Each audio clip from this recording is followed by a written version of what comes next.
안녕하세요. 오늘부터 여러분과 함께 스탠드얼론 회계 강의를 진행할 박세연입니다. 오늘은 미안하다 차변 대변이라서라는 강의를 시작을 할 텐데요. 강의를 시작하기 전에 앞서 강의 소개를 드리겠습니다.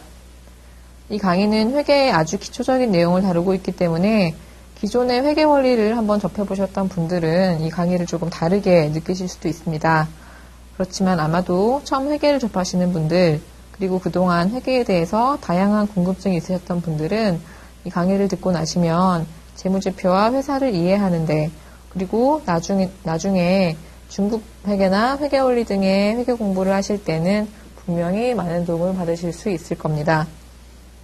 자, 그러면은 강의를 시작하기 앞서서 회계란 대체 무엇인가에 대한 이야기를 잠시 나누어 보도록 하겠습니다. 자, 모두 회계에 대한 이야기를 할 때 다들 차변, 대변부터 공부를 시작하시는데요. 제 생각에는 회계는 차변, 대변이라는 개념이 절대 중요한 게 아닙니다. 오히려 회계는 회사에 대한 이해를 바탕으로 한 개념 이해가 가장 중요합니다. 제가 생각하는 많은 분들이 회계를 어려워하는 이유는 한 두 가지로 정리할 수 있을 텐데요. 첫 번째는 용어가 생소하다는 점입니다. 예를 들어서 차변, 대변, 분계, 매출원가, 계정별 원장 등 우리가 일상적으로 사용하지 않는 용어가 많이 사용되기 때문에 용어의 뜻을 이해하고 이 용어들에 익숙해지는 데 시간이 많이 걸리고요. 두 번째로는 회사에 대한 이해가 부족하다는 점을 꼽을 수 있겠습니다. 회계는 기본적으로 회사의 계산에 대한 내용인데요. 회계를 잘 알려면 회사에서 발생하는 거래와 거래가 숫자로 표현되는 방식을 잘 알아야 합니다.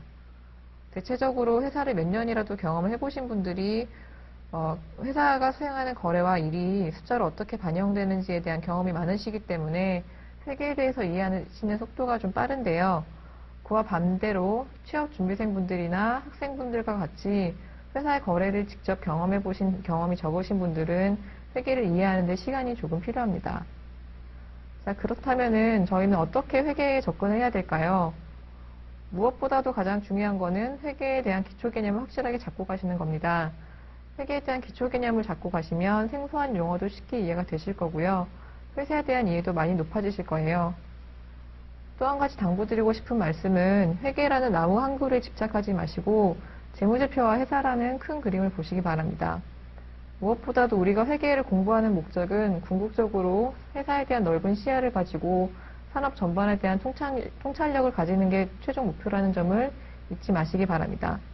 그러면 재무제표에 대한 이야기를 시작으로 강의를 시작해 보도록 하겠습니다. 자, 회계를 이해할 때 가장 먼저 알아야 할 것은 바로 재무제표이겠죠. 재무제표에 대해서 간단히 설명을 드리겠습니다.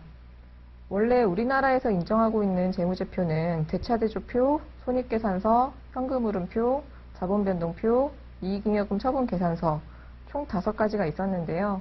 작년쯤에 이익잉여금 처분계산서가 공식적인 재무제표의 종류에서 제외되었습니다. 그리고 대차대조표는 재무상태표로 이름이 바뀌었고요. 그래서 지금은 총 4가지의 재무제표가 있다고 이해를 하시면 될 것 같고요. 이름은 굳이 지금 외우실 필요는 없지만 제가 하나씩 설명을 드리도록 하겠습니다. 자, 4가지 재무제표가 종류가 많고 복잡해 보이지만 결국 재무제표는 한 회사의 성과를 다양한 각도에서 표현을 하는 것이라고 이해를 하시면 됩니다. 또한 이 4가지 재무제표는 서로 긴밀하게 연결이 되어 있다는 점인데요. 자, 대차대조표부터 설명을 드리겠습니다. 대차대조표는 최근에 IFRS가 도입이 되면서 이름이 대차대조표에서 재무상태표로 바뀌었습니다. 개념이 바뀐 건 아니니까 재무상태표도 대차대조표로 이해를 하시면 될 것 같고요. 대차대조표는 회사의 재무상태를 한눈에 보여주는 재무제표입니다. 즉 자산이 얼마인지, 부채가 얼마인지, 그리고 회사의 자본은 얼마나 있는지에 대해서 알려주는 재무제표입니다. 영어로는 밸런스 시트라 그러는데 저는 편의상 대차대조표라는 이름의 대신 BS라는 이름으로 대차대조표를 부르도록 하겠습니다. 손익계산서는 회사가 돈을 어떻게 벌고 어디에 썼는지, 그래서 남은 돈, 즉 손익이 얼마인지 보여주는 재무제표입니다. 영어로는 인컴 스테이트먼트라 부르고요. 저는 앞 글자를 따서 IS라고 부르도록 하겠습니다. 현금흐름표는 이름 그대로 회사로 현금이 어떻게 흘러들어왔고 어디서 흘러나갔는지, 그래서 회사가 한 해 동안 번 현금이 얼마인지를 보여주는 재무제표입니다. 영어로는 캐시플로우 스테이트먼트라고 부르고요. 저는 편의상 CF라고 부르도록 하겠습니다. 자본 변동표도 이름 그대로 회사의 자본이 어떻게 변동되는지